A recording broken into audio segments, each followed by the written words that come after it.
Buenas tardes a todos. Nuevamente vamos a celebrar el 11º webinar de este confinamiento organizado por Institución Futuro. Para los que no me conozcan, soy José María Aracama, soy presidente del think tank Institución Futuro, que es un centro de pensamiento independiente, sin ánimo de lucro y libre de asociación, que ya llevamos 18 años de vida, se fundó en el año 2002 y vivimos de las aportaciones de nuestros miembros. Nuestro objetivo es diseñar y promover un mejor futuro para la sociedad navarra a través del desarrollo de sus empresas e instituciones. Hoy, como he dicho, va a ser el último webinar antes del mes de verano, ya del mes de julio, y hoy pues vamos a presentar a Alfonso Vegara, que nos va a hablar sobre territorios inteligentes. Alfonso Vegara, aparte de un buen amigo, es un extraordinario profesional y me voy a detener un par de minutos en hablar un poco de su currículum, de su extenso currículum, por lo tanto me va a tocar resumir. Alfonso es arquitecto, pero además de arquitecto es economista y sociólogo. Es doctor en planificación urbana y regional y ha participado como profesor de urbanismo en varias universidades, como la de Arquitectura de Madrid, la Universidad de Navarra, de donde estudió, también la Universidad de Pensilvania o el Politécnico de Zúrich. Fue presidente de la Asociación Internacional de Urbanistas y es miembro distinguido del Eisenhower Fellowship, que es un organismo sin ánimo de lucro que ya lleva más de 65 años operando. Desde el año 2005 es cónsul general honorífico de Singapur en Madrid. Las ideas de Alfonso y sus proyectos se han difundido a través de más de 30 libros y conferencias internacionales por todo el mundo. Y sus proyectos han sido premiados por las Naciones Unidas, la Unión Europea, el Consejo Europeo de Urbanistas, colegios de arquitectos y asociaciones empresariales, y entre ellos yo destacaría el prestigioso premio Rey Jaime I, otorgado por Su Majestad el Rey de España. Y en 3 ocasiones también obtuvo el Premio Europeo de Urbanismo, uno de ellos por un proyecto muy cercano a Pamplona, que es el de la ecociudad de Sarriguren. En el año 2017, el presidente de Singapur le otorgó el Public Service Star Award y es miembro del jurado de muchos premios internacionales y actualmente también preside el jurado de los Premios Europeos de Urbanismo. Desde hace aproximadamente 15 años es asesor del gobierno de Singapur, además de un asesor de muchas ciudades en el mundo, entre ellas Yokohama en Japón, México, Bilbao, Buenos Aires, Kuala Lumpur, Sao Paulo, Casablanca, Moscú, Medellín. Alfonso Vegara es el fundador y presidente de honor de la Fundación Metrópoli, un centro internacional de excelencia dedicado a la investigación, diseño y a la innovación en las ciudades de alrededor del mundo. La Fundación Metrópoli ha desarrollado una alianza con Microsoft para trabajar en distintas ciudades del mundo en la intersección que se genera entre la tecnología y el territorio. En el año 2016 terminó la dirección del proyecto Diamante Caribe y Santanderes de Colombia, con los cuales ha obtenido varios premios, entre ellos el Smart City Expo World Congress de Barcelona o el Global Award for Excellence de la Asociación Internacional de Urbanistas. El enfoque de trabajo de Alfonso Vegara es promover el valor estratégico de las ciudades y sus oportunidades de futuro en un mundo complejo e interrelacionado. Sus ideas, filosofía y proyectos de ciudad se presentan en sus libros Territorios Inteligentes y el último Supercities, la inteligencia del territorio. Este fue nombrado el mejor libro de urbanismo en el año 2016. Sin más, os dejo con Alfonso para que nos hable, como os he dicho, de territorios inteligentes. Sin más, Alfonso, te paso la palabra. Muchas gracias.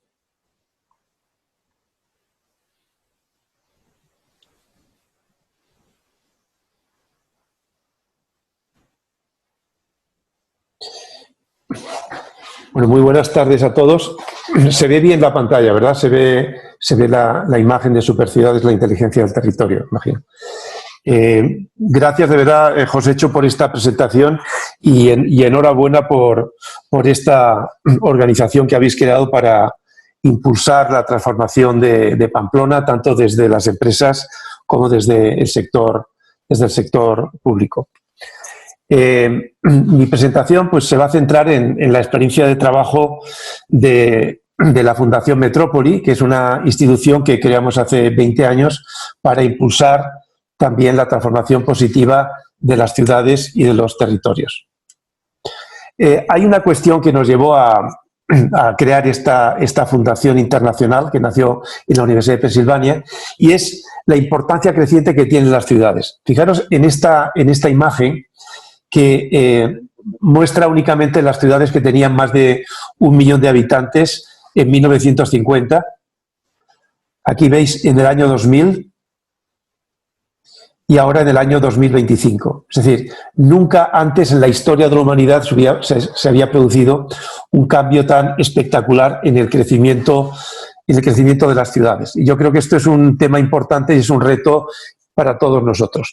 Esa es la razón por la cual creamos la Fundación Metrópoli, con el objetivo de construir un futuro sostenible. Esta fundación, como digo, es un centro internacional de investigación sobre ciudades y regiones. Hemos trabajado inicialmente en un proyecto que se llama el Proyecto City sobre 20 ciudades en el mundo, con la colaboración de 20 universidades. Las conclusiones de esta reflexión global, de esta investigación global, están recogidas en el libro que se llama Superciudades, la inteligencia del territorio, al que antes hacía referencia también Josécho Aracama. Esta es la sede de la Fundación Metrópoli en Madrid, que es la Ecobox. A modo de curiosidad, esta es una maqueta de la ciudad de Bilbao, hecha con cera, es la que presentamos en la Expo de Shanghái en su momento. Nuestra fundación tiene una alianza de colaboración con ONU Habitat y también con la Organización Mundial del Turismo, para poder implementar en proyectos concretos los objetivos de desarrollo sostenible. Se habla mucho de los objetivos de desarrollo sostenible, pero sin embargo lo que es difícil es implementar en proyectos concretos estos objetivos formulados y acordados a nivel global en este momento. Como comentaba, es el libro que recoge esta investigación y estos trabajos de la Fundación Metrópoli que hemos venido desarrollando en los últimos 20 años. Yo voy a comentar algunas de estas iniciativas y algunos de estos proyectos por si pudieran inspirar algunas ideas de futuro en relación con Pamplona y con otras ciudades del entorno. Aquí vemos, por tanto, en el año 2020, pues, cómo están distribuidas las ciudades en el mundo. Y hay un dato que a mí me parece muy importante, y es que, si bien hace unas décadas las ciudades que más crecían, las ciudades que tenían más capacidad productiva, eran las megaciudades, eran las ciudades muy grandes, cada vez más las ciudades de tamaño medio están tomando más protagonismo, están adquiriendo más relevancia. Concretamente, en esta gráfica se indica que en menos de 20 años, o sea, entre 2007 al 2025, la contribución al Producto Bruto de la economía de las ciudades llamadas de tamaño medio va a pasar de ser el 11% a ser el 37%. Es decir, que ciudades como Pamplona, como San Sebastián, Bilbao, Logroño, del entorno de Pamplona, esas ciudades van a tener un peso y un protagonismo mayor. El gran problema que tienen estas ciudades para ser relevantes en la escena internacional es que les falta masa crítica. Les falta masa crítica pues, para tener conectividad internacional, tener frecuencia de vuelos, para tener un sistema financiero pues, diversificado, para tener una oferta cultural muy amplia y, en definitiva, les falta masa crítica para tener el magnetismo para la atracción de talento, que es uno de los grandes retos de las ciudades en el futuro. La formación, la retención y la atracción de talento. Esa es la clave del éxito de las ciudades. La única posibilidad que tienen estas ciudades medias para ser relevantes es colaborar unas con otras, formando sistemas urbanos o, como nosotros les llamamos, formando diamantes territoriales, que son estructuras policéntricas. Esto es una investigación que hicimos en Estados Unidos para descubrir los diamantes territoriales allí. Aquí veis en la imagen, a la derecha, en rojo, aparece el noreste de Estados Unidos. Ese territorio aparece aquí con más detalle en esta imagen. En el centro está Nueva York, a la derecha está Boston, a la izquierda Filadelfia y Washington. Estas ciudades están totalmente interrelacionadas. Por ejemplo, Boston, que tiene un área metropolitana relativamente pequeña, en torno a unos 600.000 habitantes, gran parte de los profesores que trabajan en las 75 universidades que hay en Boston viven en Nueva York.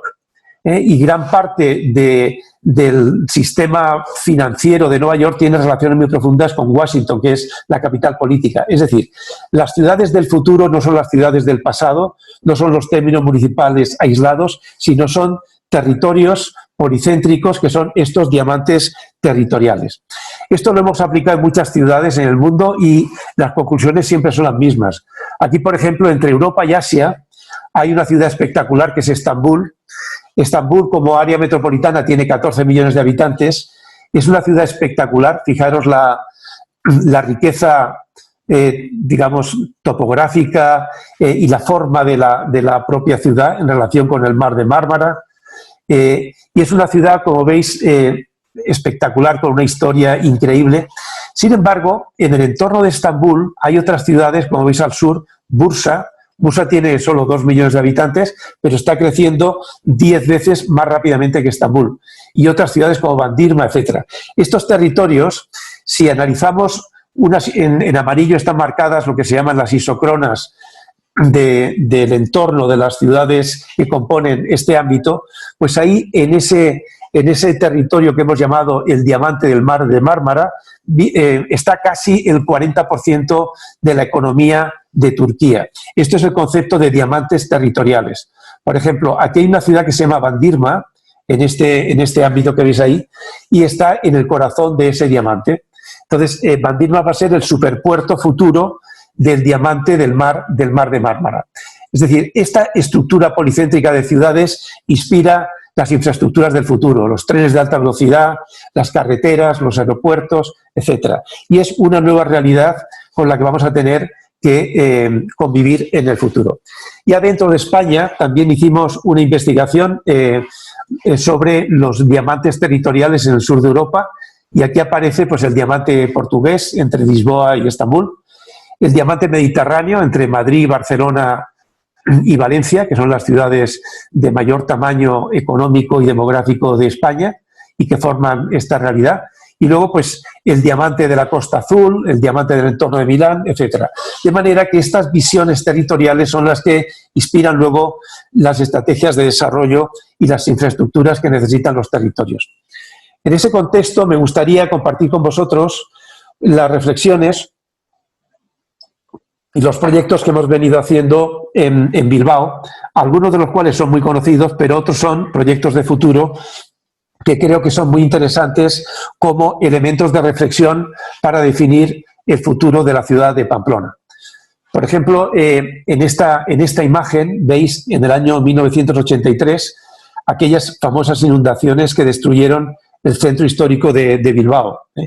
Bilbao hoy, pues, es totalmente distinto, es uno de los referentes a nivel europeo de renovación urbana.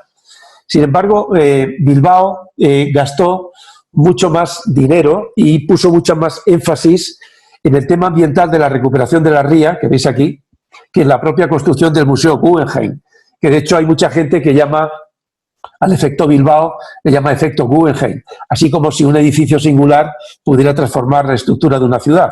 Aquí veis la ría de Bilbao. Bilbao gastó aproximadamente 1.000 millones de dólares en la limpieza de la ría, que es un dinero que se ha ido pagando poco a poco con la factura del agua, y también, sin embargo, eso representa pues casi 10 veces más que lo que significó la construcción del Museo Guggenheim. Y también ha invertido muchísimo en diferentes proyectos. Bilbao, de hecho, se podría visualizar la transformación urbana de las últimas décadas en 25 grandes proyectos que en 25 años han transformado la ciudad. Este es el sistema de puentes, por ejemplo. Algunos de ellos conectan la margen derecha y la margen izquierda. Una vez que las embarcaciones no era necesario que entraran en el corazón de Bilbao, fue posible construir estos puentes que conectaban dos realidades socioeconómicas distintas. En la margen derecha, sabéis, pues, que tiene unas connotaciones pues, económicas, culturales, etcétera, diferentes a la margen izquierda, más vinculada a los procesos de inmigración y con una realidad sociocultural e incluso económica y política totalmente distinta dentro de Bilbao. De manera que los puentes en Bilbao representan coser socialmente una fractura que se había producido históricamente. Y es curioso el esfuerzo de la ciudad de Bilbao en la creación de espacio público y en la creación de nuevos hitos, invitando a algunos de los mejores arquitectos del mundo a participar en la transformación de Bilbao.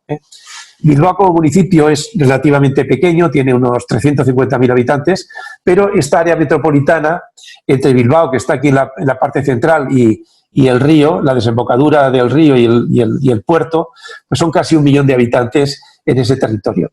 Y justamente en el corazón de Bilbao pues está el ensanche, un ensanche pues, que tiene unas connotaciones parecidas al propio ensanche de Pamplona, y al margen de las grandes obras de transformación de Bilbao, hoy día la recuperación del ensanche a través de la creación de un distrito digital, de un distrito de innovación en el corazón de la ciudad es uno de los retos principales. Esto es una maqueta hecha con cera, con unos artistas, y también utilizando tecnología digital para explicar el proceso de transformación de Bilbao. Curiosamente, a través de procesos de participación, tratamos de identificar qué clúster económicos, o sea, qué actividades tenía más sentido que se desarrollaran dentro del ensanche de Bilbao, y se llegó a la conclusión de potenciar 3 clústeres económicos. Uno que era turismo, calidad de vida y salud, y había, de hecho, como veis aquí, muchos elementos que ya existían y que hacían de Bilbao un elemento de referencia en temas vinculados con turismo, calidad de vida y salud. El otro clúster económico que Bilbao pues, está apostando en este momento es ecotecnología y soluciones urbanas. De hecho, el diseño urbano, la atracción de talento en este sentido, es uno de los elementos de referencia importantes. Y finalmente, arte y tecnología, que es diseño. El Museo Guggenheim y los otros museos de Bilbao, pues para el consumo de arte operan muy bien, pero para la producción de arte no se está generando en Bilbao de manera adecuada. Por eso el impulso al arte de base y la conexión entre los artistas y la tecnología a través del diseño es un elemento importante. O sea que estos 3 ejes son los que está apostando Bilbao. Yo creo que también Pamplona necesitaría hacer un ejercicio de reflexión para, de todas las opciones posibles, identificar su vocación, identificar aquellos clústeres económicos que podrían tener ventaja competitiva para poder ser desarrollados en Pamplona. En el caso de Bilbao, la tecnología digital permite que estos territorios tradicionales, concretamente el ensanche, pues pueda desarrollarse adecuadamente. Todos los esfuerzos de renovación del espacio público en el ensanche han permitido que surja una arquitectura cada vez más sofisticada, tanto de renovación urbana como de nueva arquitectura dentro del ensanche y que veis en esta imagen. Otra cuestión que nos ha llamado mucho la atención ha sido el entusiasmo y el énfasis puesto en Bilbao a un tema que parecía anecdótico después de los grandes esfuerzos en la transformación de la ciudad, de las grandes obras, etcétera, la creación de Bilbao Art District, un distrito del arte para impulsar ese clúster económico al que antes he hecho referencia. Dentro del ensanche de Bilbao hay unas zonas que se están peatonalizando ya y que están aquí en verde, que es donde se concentran casi todos los componentes de excelencia de Bilbao, entre la ría y la Gran Vía, que es este eje principal. Ahí aparecen algunas, ya en verde, algunas vías que ya están peatonalizadas y que eso permite a ese ámbito pues dar un carácter muy especial. Entonces, ¿cómo si Bilbao no tenía producción de arte de manera significativa, no era un referente a nivel internacional, cómo Bilbao podría crear un distrito del arte? Entonces nos dimos cuenta de que había algunos componentes de excelencia muy relevantes. Por ejemplo, el espacio público, las zonas peatonales, en ese ámbito son realmente impresionantes. También las arquitecturas, el arte y la transformación de la ciudad. Hay una serie de elementos que tienen que ver con el arte, concretamente pues galerías de arte que estaban ahí y que todas juntas pueden generar un distrito muy relevante. También la propia arquitectura, es como un museo de la arquitectura. No hay ninguna ciudad en el mundo que en tan poca superficie tenga arquitectura de tantos premios Pritzker.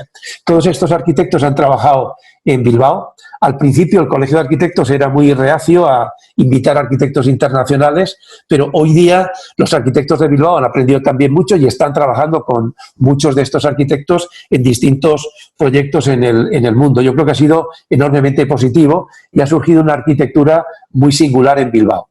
También estos puntitos que veis aquí en la imagen son obras de escultura en la que han participado también escultores de primer nivel a nivel internacional. Fijaros como el tema del diseño, de hecho el distrito del diseño ya existe, no es solamente un distrito de galerías o un distrito de museos, es un distrito vivo donde el espacio público y la calidad del espacio urbano es un elemento de referencia y también la propia arquitectura.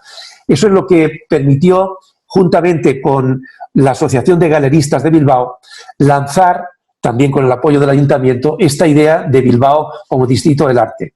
De forma que este distrito del arte acabe siendo un distrito del diseño en el cual si hay bares de tapas, porque sean bares de tapas de diseño, si hay, por ejemplo, tiendas de muebles, pues sean tiendas de muebles de diseño, y poder dar un sello de calidad y poco a poco poder configurar un distrito del diseño, como ya hicieron en el pasado otras ciudades en distintos lugares del mundo, como Helsinki, Pekín, etc. Yo creo que el tema del diseño vinculado con la tecnología, y el País Vasco pues tiene una industria tecnológicamente muy avanzada, eso es una garantía para la innovación. La integración entre arte y tecnología, que es diseño, es una parte importante y yo creo que es una interesante referencia. Es un proyecto en marcha, no es un proyecto consolidado y creo que podría inspirar el caso concreto de Pamplona. Y por último, hacer referencia en Bilbao al proyecto que diseñamos nosotros hace unos años, que se llama Corazones de Barrio. En Bilbao pues existía el riesgo de que la parte central fuera un lugar de excelencia, pero que los barrios siguieran de la misma manera. Entonces lo que se hizo fue este programa que impulsó un alcalde pues que ya murió, pero que estuvo muchos años siendo líder de la transformación de Bilbao, Iñaki Azcuna, y aquí pues se identificaron 13 barrios dentro de un programa que en euskera pues llamábamos Bihotza, Corazones, Corazón de Barrio. Se hizo un trabajo ya distrito a distrito. Por ejemplo, este es el barrio de Deusto, ya trabajando en procesos de participación con los vecinos, se iban identificando proyectos concretos de plazas, parques, lugares de borde del agua, etc. Este es uno de los distritos que estaban ya más consolidados. Este es el centro histórico, que realmente ha sido modélica el proceso de renovación urbana del centro histórico de Bilbao. Incluso tiene estación de metro dentro y la recuperación de la ría. Y también algunos de los barrios más pobres, como Zorroza, pues que ha sido posible a través de la creatividad, de la imaginación, del trabajo con los vecinos, pues desarrollar algunas zonas. Por ejemplo, aquí se planteó el número 5, una playa, veis en amarillo, que lo que simboliza es que la ría ya está limpia. Después de casi una década o más de una década de trabajo en la limpieza de la ría, el agua ya es un agua pues mucho más transparente, no está contaminada y se puede trabajar. De manera que aparecía en este distrito, en este barrio, esta iniciativa de crear este paseo de borde y poderlo financiar a través de una operación urbanística asociada a esta playa. En definitiva, cada barrio tenía un perfil. Aquí cada color simboliza un clúster económico diferente y la idea es conseguir una ciudad completa, una ciudad donde no haya centro y periferia, sino que haya un policentrismo y que cada barrio tenga su carácter y tenga su singularidad. Unos barrios pues más vinculados al mundo de la juventud o de los niños, otros más vinculados al tema de la sostenibilidad, otros más bien a los temas de educación, otros al ocio, pero que en conjunto estén perfectamente integrados. Yo creo que este proyecto de Corazones de Barrio, que está inspirando otros proyectos similares en otros lugares del mundo, por ejemplo en Santiago de Chile o en otros lugares donde estamos aplicando una metodología similar, creo que en las ciudades de tamaño medio en España este esfuerzo en conectar los lugares de excelencia del área central de las ciudades con los distintos distritos y buscar un perfil diferencial con la colaboración y la participación de los vecinos en cada uno de los distritos, es una forma bastante inteligente de lograr una mejor ciudad. Dentro de Bilbao es importante entender las escalas del territorio. Aquí veis el ensanche de Bilbao en la parte de abajo y arriba el puerto.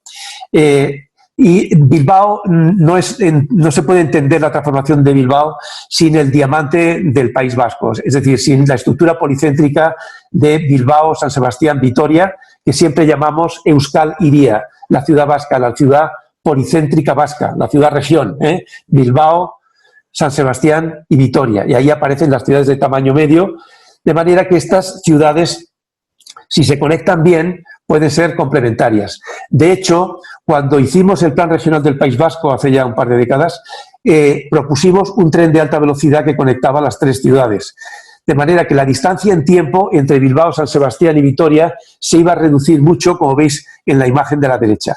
Y esto va a permitir, pues, crear esta gran rótula en el norte de España, en donde está Bilbao, San Sebastián y Vitoria, pero está Pamplona, está también Bayona, está Logroño, está Santander. Aquí hay más de 3 millones de habitantes y a través de la cooperación de estas ciudades medias se puede conseguir un motor económico muy importante en la intersección entre Francia y España, en este lugar tan especial, en esta intersección de ejes norte-sur y ejes este-oeste. Es lo que permite es extender el espacio económico.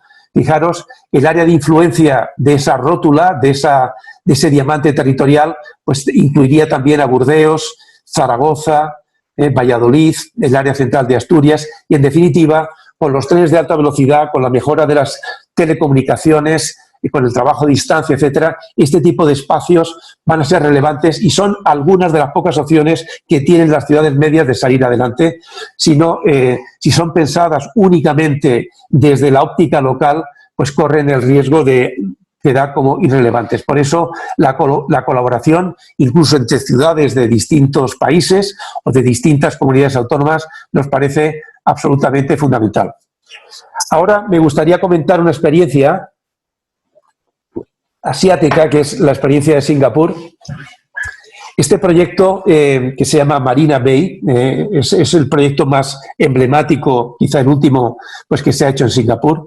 Singapur es un país muy pequeño, es una isla que tiene de este a oeste, pues tendrá unos 45 kilómetros aproximadamente, y de norte a sur unos 25 kilómetros. O sea, tiene en total 750 kilómetros cuadrados, es muy pequeño, pero tiene 5,5 millones de personas, de habitantes. 1,5 millones aproximadamente son lo que llaman allí expatriados, que son personas que dirigen compañías multinacionales que están en Singapur y que viven allí. Entonces, Singapur es un país que se creó en el año 65, era tercer mundo, tenía una renta per cápita que era 1/3 de la española entonces. Hoy día Singapur tiene una renta per cápita que es el doble de la española. Y eso lo ha hecho, pues, a través de un mecanismo progresivo de reinvención cada vez. En los años 60 la única ventaja competitiva de Singapur es que la mano de obra era barata. En los años 70 se empezó a invertir mucho en educación, en la formación profesional. En los años 80 se invirtió mucho en una economía basada en un sistema financiero sólido, se crearon zonas francas para bancos y tuvo mucho éxito Singapur en atraer instituciones financieras y en crear un referente que ya hoy día es muy sólido a nivel de sistemas financieros en Asia. En los años 90 se crearon parques tecnológicos. En el año 2000, que fue cuando yo llegué por primera vez a Singapur, el objetivo era una economía basada en el conocimiento. Y hoy día la clave es una economía basada en la innovación. Entonces, fijaros también el Producto Bruto Per Cápita, que es la línea que aparece debajo de esos cartelitos. Esta línea aparece la crisis asiática y ahora habrá obviamente otra crisis con el coronavirus, pero es curioso la evolución a través de definir para cada periodo una prioridad absoluta en cuanto al perfil de la ciudad. Esto es otro mensaje muy potente también para Pamplona. En el año 2000, cuando la prioridad era la atracción de talento, hicimos este proyecto que se llama One North, Estuvimos 10 años trabajando en este proyecto. One North significa un grado al norte del Ecuador, que es la ubicación geográfica de Singapur. Y es un pequeño proyecto sobre 200 hectáreas, pero que ha transformado en gran medida la economía de Singapur. El diseño es un diseño paramétrico, es un diseño muy sencillo. Si ves el urbanismo que hay en One North, es totalmente distinto al que hay en los bordes de One North, que es un urbanismo pues, de bloque abierto, de un urbanismo inspirado pues, en el movimiento funcionalista. En la parte central, digamos que la figura es el espacio público y la arquitectura delimita el espacio público. Fuera de One North, la figura es la arquitectura, son estos bloques, y el fondo es el espacio público. Entonces, este cambio fue absolutamente fundamental. Y también que para crear este lugar para la atracción de talento en biotecnología y multimedia, lo que se hizo es no crear un parque tecnológico convencional solamente para sedes corporativas, sino crear un lugar para vivir, trabajar, divertirse y aprender. O sea, un lugar donde cada color de los que veis en la imagen representa una función distinta y la mezcla de usos es lo que permitía un carácter absolutamente diferencial. Mezcla de usos a nivel del urbanismo, como veis aquí, y también mezcla de usos a nivel de arquitectura. O sea, que dentro de la arquitectura haya usos distintos, de forma que personas con distinto bagaje, con distinta personalidad, puedan colaborar y de esa manera acelerar la innovación. Aquí veis pues, académicos, emprendedores, artistas, profesores, residentes, etcétera, que juntos crean este ecosistema de innovación. Para el diseño de One North, que tiene, como veis, es un urbanismo paramétrico, o sea, toda la arquitectura está pensada para que haya una relación formal, tanto de alturas como en planta, entre un edificio y otro, de manera que todo el proyecto se vea como una única pieza. Está, de hecho, inspirado en los centros históricos tradicionales de Europa. Este es el centro histórico de Vitoria, a la izquierda, y este es One North a la derecha. De manera que hay una inspiración por intentar que el espacio público, el espacio urbano, sea el elemento de intercambio de ideas, sea el elemento básico para la innovación y para la conexión entre las distintas piezas del ecosistema de innovación. Esto es como quedó finalmente One North. Ya veis que el espacio público, las calles, pues tiene una orientación fundamentalmente peatonal y los diferentes edificios son muy densos, como todas las intervenciones en Singapur, pero tienen una escala humana adecuada y donde el coche, pues este proyecto tiene casi 20 años desde su inicio, aunque se está terminando recientemente, pero tiene una concepción muy basada en el peatón y en la atracción de talento. O sea, un lugar para la creación de ideas y para el desarrollo.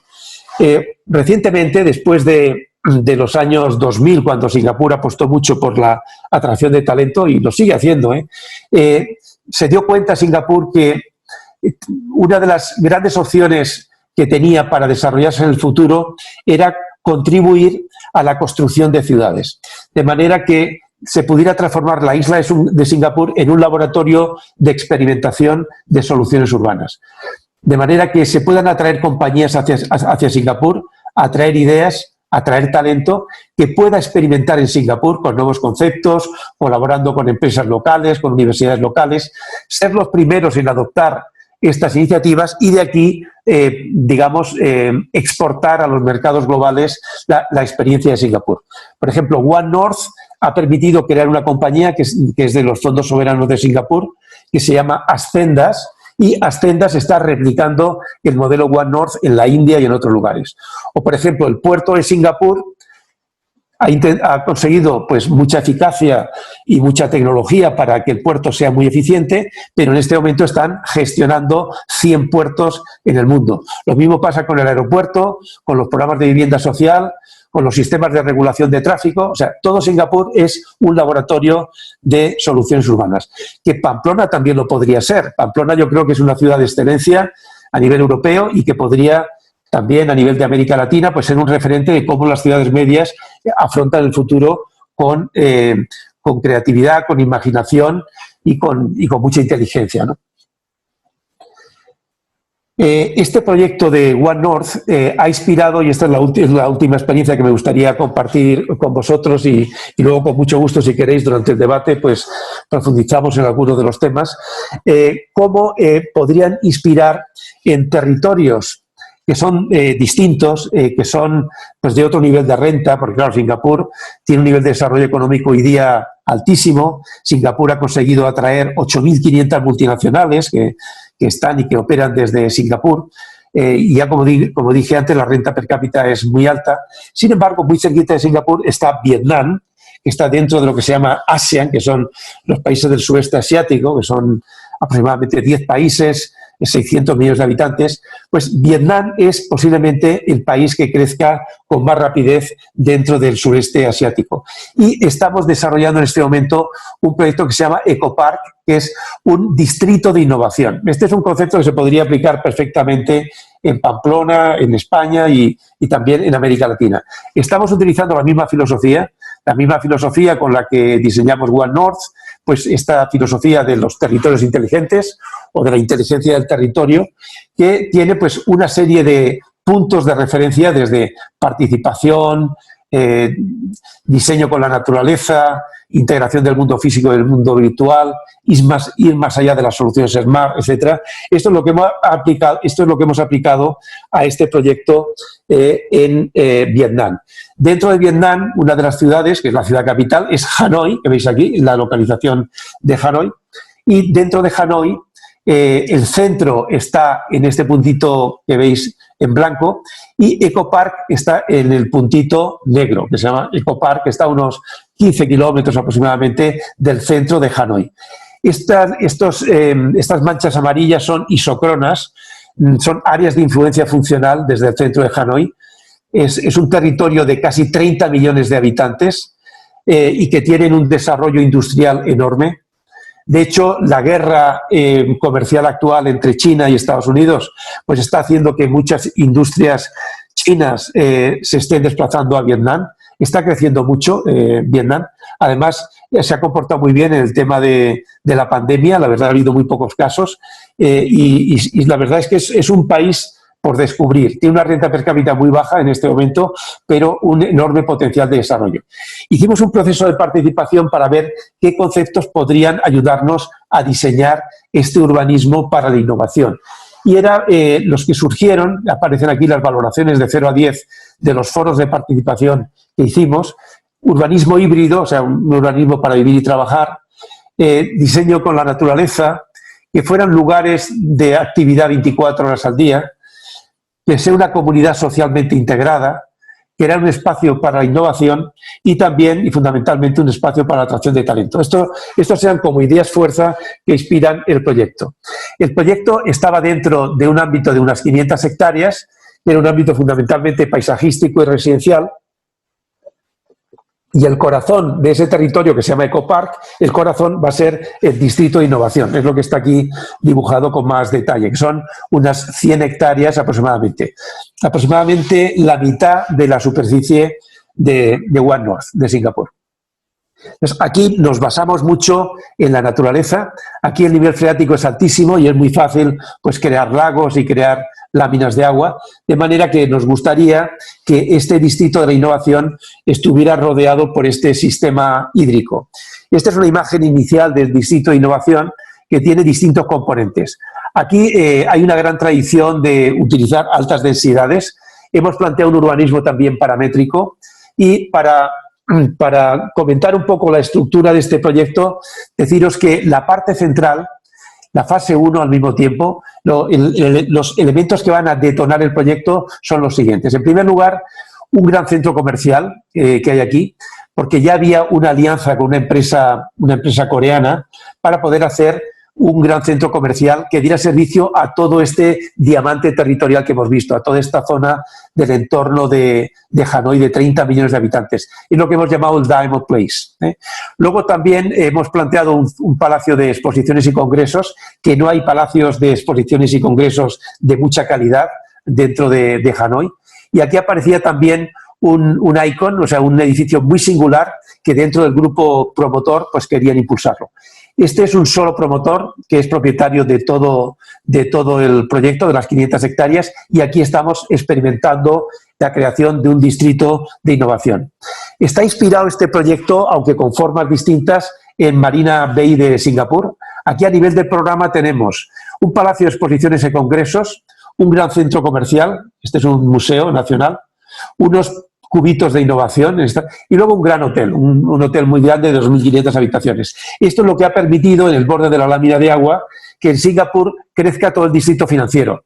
El distrito financiero nuevo de Singapur está creciendo sobre la base de la inversión en paisaje que se ha creado con Marina Bay, con la creación de esta zona que antes era agua del mar y ahora es agua dulce. Este proyecto inspira exactamente el mismo programa de elementos para detonar el proyecto en su conjunto.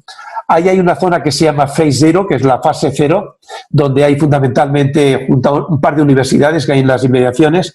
Pues hay una zona para profesores, para alumnos, hay una zona de investigación universitaria, coworking, startups. Esta es la zona que hemos llamado Phase Zero, la fase cero, la fase de incubación del proyecto. Esto es el Global Corporation Campus, que es el campus de las sedes corporativas. Es un lugar para la atracción de sedes corporativas, sobre todo de empresas japonesas, coreanas y también locales, que están buscando instalar sus sedes corporativas en algún lugar y que aquí podrían tener el espacio adecuado para poderlo hacer. Pero para que esas sedes corporativas se instalen y se puedan desarrollar estos espacios, era fundamental la parte central que llamamos el distrito de innovación, el Digital Village, la ciudad digital, donde se plantean viviendas híbridas para vivir y trabajar. Hay una trama urbana muy orgánica, está este borde con la lámina de agua, hay unos cubos de innovación y en general es un urbanismo que permite la creación de espacios públicos y es totalmente peatonal todo este espacio. Aquí veis una imagen de cómo quedaría en el futuro. Va a ser un ámbito de experimentación también en temas de movilidad, etcétera, y está en gran medida inspirado en el proyecto de One North en Singapur que veis aquí.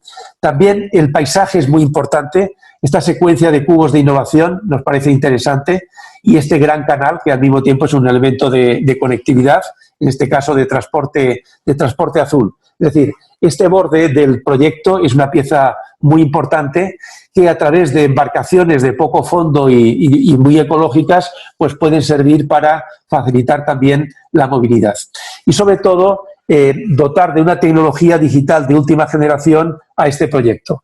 Aquí se han señalado las zonas, bien sean fachadas o bien sean cubiertas, que pueden captar energía para el conjunto del proyecto. Y también todo el tema de la movilidad. Estamos con Toyota experimentando este vehículo, que es un vehículo autónomo para pasear por alguna de las zonas de allá. El tema de la recarga automática de vehículos, etcétera. Y en definitiva, el poder integrar los diferentes componentes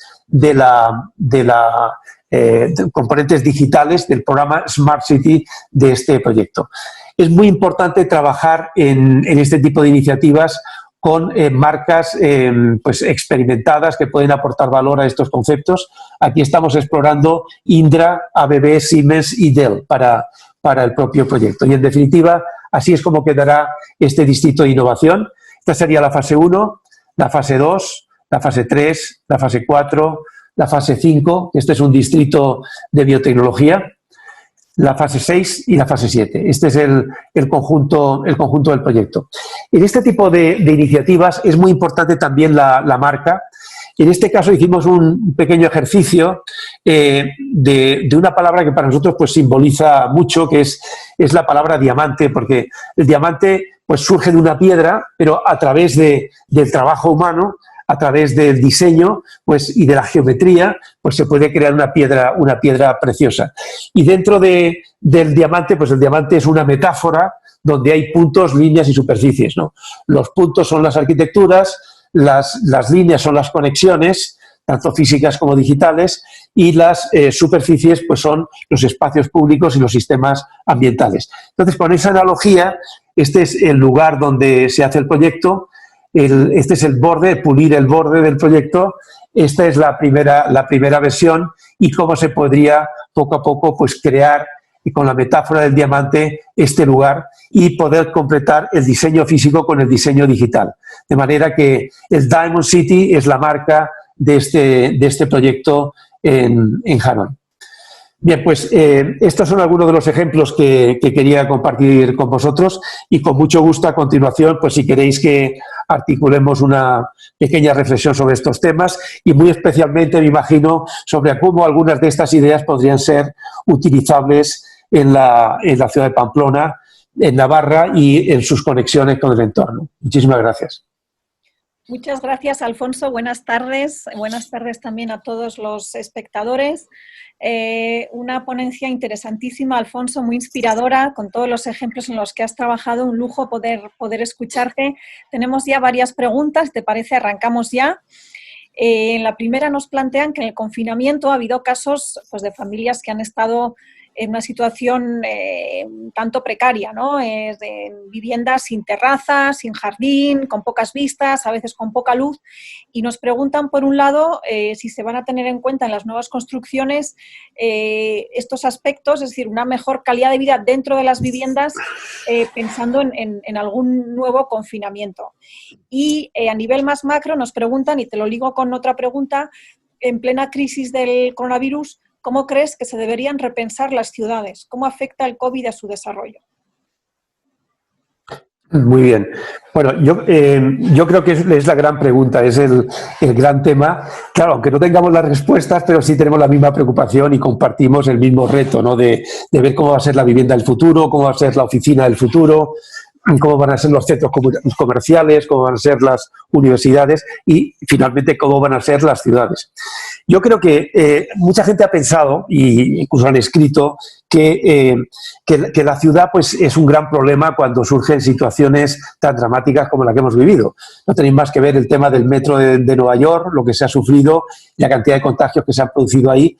Entonces, pues muchos han dicho, en plan, digamos, tratando de prever el futuro, pues seguramente la ciudad del futuro no va a ser las ciudades en las que vivimos ahora, porque estas ciudades tienen muchos problemas, son inhumanas y en un momento de crisis demuestran muchísima debilidad.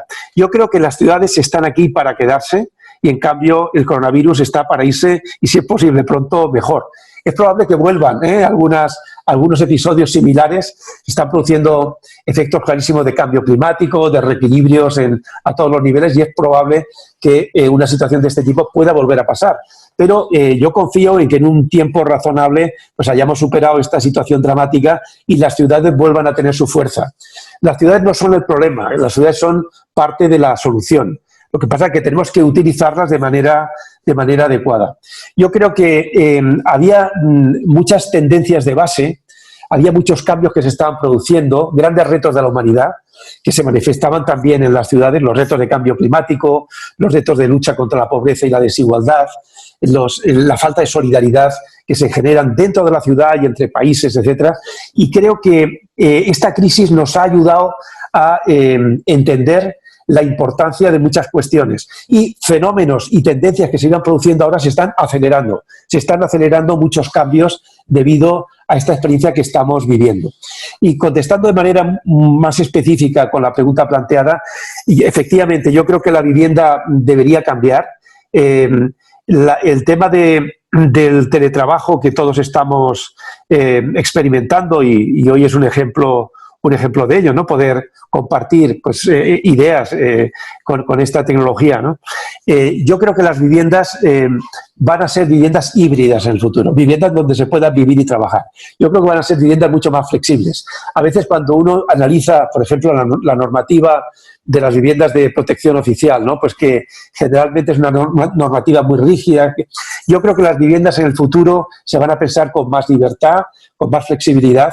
Dentro del urbanismo, los planes generales van a necesitar ser mucho más flexibles con los usos, o sea, que haya espacios de oficina que se puedan transformar en lugares de ocio o se puedan transformar en lugares de residencia. Y en general yo veo como una mayor flexibilidad, una menor burocracia administrativa en los procesos, porque a veces aprobar un plan general en nuestro país o un plan parcial nos lleva muchísimos años y tenemos que agilizar. Lo que es curioso es que yo veo muchos líderes de nuestras ciudades que están se sienten ahora mucho más respaldados para tomar decisiones que en otras condiciones hubiera sido mucho más difícil. Pero tenemos que poner mucha creatividad y mucha imaginación. Ahora todos partimos de cero. Nueva York ha sufrido mucho y tiene una cura de humildad, igual que Madrid tiene una gran cura de humildad, o Londres. Hay ciudades que se consideraban como las grandes referencias a nivel mundial. En todos los rankings de competitividad aparecían en los primeros lugares, y ahora, sin embargo, todos empezamos de nuevo a construir un futuro que espero que pueda ser mejor y diferente y más humano, ¿no? Entonces yo creo que vamos a poder repensar la vivienda, repensar la oficina, porque claro, irte a la oficina simplemente para hacer un trabajo de los que hacíamos convencionalmente allí, si lo puedes hacer desde casa, a lo mejor la oficina es un lugar de intercambio de ideas, es un lugar más representativo, donde tenga una estructura diferente. Incluso aquí en Madrid, pues también hay empresas que están alquilando coworking para que muchos de sus trabajadores no se tengan que desplazar 1 hora y pico hasta la oficina y puedan estar en el entorno de su casa trabajando en un coworking. Es decir, que la vivienda va a cambiar, la oficina va a cambiar, no digamos nada a las universidades. Las universidades, siendo además un reto el tema de la educación permanente durante toda la vida, las universidades van a tener que cambiar muchísimo y también su propia estructura física. Los centros comerciales van a cambiar con el tema del comercio electrónico, y dentro de la ciudad va a cambiar mucho la estructura. Yo creo que vamos a pasar del concepto de ciudad al concepto de diamantes territoriales, de superciudades y diamantes territoriales o estructuras policéntricas, donde las ciudades de tamaño medio y las ciudades con mayor intensidad van a estar mucho más conectadas, y va a haber muchas más opciones de vida y de trabajo, donde puedes vivir en una ciudad principal, pero también en una ciudad de tamaño medio que está en las inmediaciones y en el mundo rural.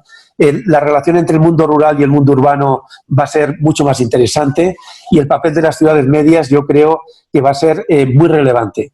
Pero vamos a seguir necesitando las ciudades como lugares de innovación, como motores de la economía, como lugares de referencia, de creatividad. Las grandes ciudades van a ser importantes, pero quizá vayamos a tener flexibilidad para utilizarlas de distinta manera, ¿no? Va a cambiar mucho la movilidad, por supuesto, el tema de la movilidad, y sobre todo va a crecer muchísimo el espacio público para el peatón dentro de las ciudades. Esta gran batalla en el reparto del espacio de la ciudad entre los coches y los peatones, yo creo que se va a dar un impulso trascendente en una mayor presencia y una mayor adecuación de la ciudad para el uso peatonal y para una movilidad sostenible. Muy bien. También te preguntan cómo se están integrando proyectos de Smart Logistics, de logística inteligente, es decir, la distribución y recogida urbana de mercancías en los proyectos más vanguardistas, es decir, no solo el uso de vehículos eléctricos, sino vía plataformas inteligentes, inclusivas o innovadoras. También te preguntan si podrías citar alguna buena práctica a este respecto. Bueno, este es el gran tema, el tema de la logística. Conforme está cambiando el comercio electrónico, pues ahí la clave es la logística inteligente, una logística con muchísima tecnología. Y eso está afectando muchísimo a la creación de plataformas logísticas en el entorno de las grandes ciudades. En el caso de Madrid se ven, los grandes centros de distribución están a una distancia bastante alejada de lo que es el centro de Madrid, más al exterior incluso de la M50, pero va a ser necesaria una logística de última milla que cada vez va a tener mucho más protagonismo. En el caso concreto de Madrid estamos pensando en la intersección de la M40 con las radiales de acceso a Madrid como zonas idóneas que todavía hay espacio suficiente para poder hacer estas plataformas intermedias entre las grandes plataformas logísticas y las necesidades de distribución urbana. Ya en la M30 de Madrid, por hablar de una ciudad en la que estamos trabajando en este momento y que algunos de vosotros las conocéis, dentro de la M30 pues está muy consolidado todo ese espacio. Quizá la M30 puede ser el gran boulevard del futuro, la avenida, la castellana del siglo XXI de Madrid, ese boulevard que tendría 32 kilómetros de longitud, ese anillo, y dentro de la M30 ahí va a haber unos distritos de distribución de mercancías y también la posibilidad de pasar de la manzana tradicional a unas células de vida urbana donde se garantice la permeabilidad de acceso a las personas y a los productos, pero al mismo tiempo se libere casi un 70 o un 75% del espacio para el peatón. En definitiva, el tema de la logística es el gran tema. La ciudad del mundo más avanzada en logística creo que es Singapur. Ellos están planteando un sistema de logística subterránea. Tienen el puerto más avanzado del mundo en temas de contenedores, pero de manera muy discreta, es un tema no conocido todavía, pero se están planteando una logística subterránea, porque es un territorio de altísima densidad, igual que se utiliza el metro pues para desplazar personas, pues también poder utilizar o bien el metro o bien otras redes que ellos están creando para garantizar una logística subterránea muy eficiente dentro de la propia ciudad. Pero en definitiva yo creo que va a haber unos sistemas de gran logística regional donde las isócronas de 4 horas es importante, que es el tiempo que tarda un camión en ida y vuelta dentro de España en un solo día. Entonces, por ejemplo, en el caso de Madrid se están analizando esos lugares, como puede ser Zaragoza, que está más o menos a esa distancia, o por ejemplo Benavente, o lugares donde pueda haber unas grandes plataformas logísticas que distribuyan a nivel de la península, y también dentro de las grandes áreas metropolitanas una serie de plataformas un poquito alejadas de los centros para conseguir buenos precios y no tener problemas de movilidad. Y luego este grano fino de unas plataformas ya más de última milla, con muchísima tecnología y con acceso directo a donde la gente vive y donde la gente trabaja, ¿no? Muy bien. Te preguntan qué recomendaciones darías a los responsables políticos locales para poner en marcha el tipo de proyectos que has mencionado. También plantean cómo se gestiona un proyecto de ciudad tocando territorios con distintos ayuntamientos. Oh, bien, estas son las grandes preguntas. Yo creo que aunque las ciudades tengan un plan general y tengan un proyecto urbanístico y tengan una regulación urbanística, eso no quiere decir que una ciudad tenga un proyecto de ciudad. Tener un proyecto de ciudad va más allá de haber hecho el ejercicio administrativo de regular los usos del suelo. Es definir pues cuáles son las grandes apuestas de la ciudad, es definir cuáles son los clústeres económicos prioritarios, es definir el perfil urbano de la ciudad y luego ver desde el punto de vista de la estructura física de la ciudad cuáles serían los proyectos estratégicos. O sea, tener una visión de la ciudad y luego identificar los proyectos críticos de carácter estratégicos que son los detonantes de la transformación y los detonantes del cambio. Bueno, pues respondiendo a la pregunta, yo creo que la clave es que Pamplona pueda tener un proyecto de ciudad. Es decir, que si nosotros analizamos distintas ciudades en el mundo, la gran diferencia que hay entre unas y otras es al margen de que unas son ciudades en países pues, con un alto nivel de desarrollo y otras en países más pobres. Algunas ciudades son muy grandes y otras son más pequeñas, unas están en zonas frías, otras en zonas cálidas, pero la gran diferencia que hay entre una ciudad y otra es que hay ciudades que tienen un proyecto de futuro, que saben dónde van, y hay ciudades que no tienen un proyecto de futuro. Una de las herencias del coronavirus es que nos deja un clímax muy favorable para tomar decisiones que pueden ser insólitas en situaciones de normalidad. Entonces, yo creo que es un magnífico momento, porque casi todas las ciudades arrancamos de cero, de inventar el futuro, o sea, de ver cuál es la vocación de la ciudad, y eso habría que hacerlo a través de procesos de participación para llegar a consensos respecto a los grandes temas, ¿no? Y en el caso de Pamplona, yo creo que hay dos elementos de fortaleza impresionantes que habría que apoyarse mucho. En casi todo el mundo, cuando tú dices, oye, ¿qué temas de futuro consideras fundamentales? Casi siempre sale la salud y la educación, casi siempre. Y si tú analizas Pamplona, si analizamos la ciudad de Pamplona, Navarra en general y su entorno, pues en temas de salud es que hay unos clústeres fortísimos, investigación también médica, etcétera. Y en temas de educación, no solamente universidades públicas, sino también universidades privadas, etcétera. Entonces hay una gran tradición en dos temas de absoluta fortaleza. Yo creo que si hay una receta, porque las recetas no sirven para casi nada, pero si hay una receta válida para las ciudades hoy día, es una gran apuesta por la educación. Y yo creo que eso es lo que nos va a permitir pues, formar a nuestro mejor talento, aportar creatividad, tener un clima favorable para poder seguir transformándose y cambiando. En definitiva, yo creo que la clave es tener un proyecto de ciudad. Las ciudades que tienen proyecto de ciudad tienen el magnetismo para atraer inversión, para atraer talento, para atraer iniciativas que están en sintonía con ese proyecto de futuro. Y con respecto a las delimitaciones administrativas y los liderazgos locales, yo creo que tendríamos que ser cada vez más generosos y ser conscientes de que a través de la cooperación entre municipios se van a conseguir mejores resultados.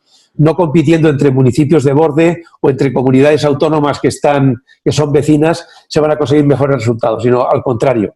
En la planificación del futuro yo veo dos elementos. No va a ser una planificación sobre delimitaciones administrativas, sobre términos municipales o sobre delimitaciones de comunidades autónomas, van a ser sobre delimitaciones funcionales y sobre delimitaciones ecológicas. Es decir, que la planificación que se haga en el futuro, esas visiones del futuro, sea sobre realidad funcional y realidad económica. Y esto necesita y al mismo tiempo facilita que haya consensos entre los líderes que tienen la responsabilidad de impulsar, digamos, sus diferentes municipios o sus diferentes territorios autónomos, ¿no? Muy bien. Preguntan también sobre los desarrollos urbanos que has contado, si se someten a evaluación ambiental estratégica. Se refiere a evaluación de los efectos sobre factores ambientales tradicionales, como vegetación y fauna, pero también a efectos ecosistémicos, a efectos sociales, efectos sobre la salud pública, sobre pueblos indígenas, etcétera. Claro. En general, la planificación inteligente, o sea, el diseño inteligente del territorio no debería, digamos, estar basado en hacer un proyecto y ver luego si a nivel de impacto ambiental o de impacto social o de impacto territorial si es coherente o no, sino partir de la singularidad del sitio, de la idiosincrasia del lugar, partir de la ecología del territorio, entenderla y plantear proyectos que dialoguen con ellos. Y desde el punto de vista de la integración social, yo creo que la clave es la participación. Es decir, establecer mecanismos inteligentes de participación que no necesariamente son participaciones asamblearias, sino que es participación de las diferentes sensibilidades y de las diferentes instituciones que representan a la comunidad, sector público, sector privado y sociedad civil, que pudieran estar representados y que en el propio diseño, el propio proceso de diseño pudieran ir aportando sus referencias. Eso es una garantía para que el proyecto es un proyecto específico para ese lugar y que está en sintonía con las diferentes sensibilidades locales. Y, por supuesto, con respecto al tema ambiental y a los elementos de impacto a todos los niveles, yo creo que la clave es arrancar el diseño partiendo de esas características y de esas singularidades, que sean la fuente de inspiración. Muy bien, Alfonso, pues te voy a plantear la última pregunta que nos han mandado. Comentan que, tal y como has indicado, el reto al que se enfrentan muchas ciudades es formar y en especial retener el talento. Dicen que Pamplona no es una excepción, a pesar de tener entidades educativas y de investigación de prestigio. ¿Qué consejos nos darías? Tradicionalmente es muy difícil para la ciudad de tamaño medio retener y atraer talento. Cuando digo de tamaño medio, a nivel global es entre 100.000 habitantes y 5 millones de habitantes. O sea, no son ni megaciudades, que son ciudades, por ejemplo, Tokio tiene 37 millones de habitantes, Seúl tendrá más de 20 millones, Yakarta 32. Hay muchas megaciudades en el mundo, ¿no? Lo que se llaman las ciudades medias, entre 200.000 y aproximadamente pues 5 millones de habitantes, estas ciudades tienen muchas dificultades para atraer talento, porque el talento es móvil, el talento es muy móvil. Desde mi punto de vista, uno de los elementos más eficaces para atraer talento es tener instituciones universitarias de alto perfil, de alto nivel, y también tener educación en la base muy buena. Algunos de los países que mejor les va son los que más invierten en educación. Fijemos, por ejemplo, Corea o Nueva Zelanda o Singapur o Finlandia, que son referentes en materia de educación, pero son referentes también en materia de lucha contra la corrupción, en desarrollo económico, etc. El invertir en educación es un elemento absolutamente fundamental y el reto de la atracción de talento es un reto importante. Lo bueno, desde mi punto de vista, lo que puede hacer una ciudad media es estar bien conectada. La conectividad es fundamental para la atracción de talento. El talento está conectado con el mundo y cuando hablo de conectividad me refiero a varios niveles. No solamente conectividad física, o sea, tener aeropuertos, tener puertos, tener carreteras, tener ferrocarriles, también conectividad digital, una buena infraestructura digital y conectividad institucional. Es decir, que nuestras instituciones, nuestras universidades, nuestras empresas tengan buenas conexiones con el mundo, que estén operando y tengan buenas conexiones. Entonces, nosotros hemos hecho una investigación a nivel global para ver cuáles son los factores críticos de competitividad de las ciudades. Y nos salen de los 25 factores que hemos visto como más relevantes, el más importante, o sea, los dos más importantes son, uno, la conectividad, entendida como acabo de señalar, y, en segundo lugar, la capacidad y la apertura para atraer talento. A veces, pues en algunas universidades públicas en España, pues resulta muy difícil contratar un profesor internacional. Pues ¿por qué? Pues porque hay una regulación y hay una manera pues, de acceso a las plazas, etcétera, que no facilita la atracción de talento. Pues yo creo que esa apertura pues para atraer talento es importante. Cuando uno va al Silicon Valley, por ejemplo, en San Francisco, pues que es uno de los elementos que más talento ha atraído, pues ahí pues uno ve pues, que hay personas de Asia, que hay personas de Europa, que hay personas de todo el mundo. Son sociedades muy abiertas, ¿no? O sea, la apertura es muy importante y yo creo que el crear instituciones de referencia educativas puede ser un elemento muy importante. Pero lo fundamental para la atracción de talento es la calidad del sitio. Es decir, que sea un lugar pues, que sea seguro, que tengas opciones adecuadas para vivir a un precio razonable de la vivienda, para educar a los hijos, o sea, lo que llaman los americanos de quality of place. O sea, la calidad del sitio es fundamental para la atracción de talento. Por eso, en España yo creo que podemos trabajar mucho porque tenemos ciudades extraordinarias para avanzar en esa dirección, esa calidad del sitio. Yo diría que la clave es que el talento quiera trabajar donde le gustaría vivir. Es decir, va a ser fundamental que creemos lugares atractivos. Y, por ejemplo, vivir en Pamplona quiere decir que tú puedes estar muy poco tiempo en San Sebastián, o que puedas estar en la Ribera, en la zona de la Ribera y disfrutar, o que puedas estar en los pequeños municipios del entorno, que puedas estar en Bilbao y tienes también ahí un aeropuerto internacional, y puedas estar muy fácilmente en Madrid y que puedas estar en Europa. Es decir, el tema de la conectividad y ofrecer singularidades, definir un perfil único que sea consensuado y también tener autoestima, o sea, el amor por lo propio, es decir, sentirse orgulloso de tu ciudad y trabajar por ella es un elemento que genera también magnetismo. Fijaros todo el potencial que tenemos de relación con América Latina en ciudades como Pamplona. Y, en definitiva, pues bueno, yo creo que esa es la gran cuestión, qué hacer para atraer talento, pero cada ciudad pues lo va a hacer de manera distinta, pero ahí está, es una de las bases, formar, retener y atraer, sobre todo atraer talento, ¿no? Muy bien, Alfonso, pues muchísimas gracias por tu ponencia, ha sido un placer escucharte. Le cedo la palabra ahora a nuestro presidente, José María Aracamán.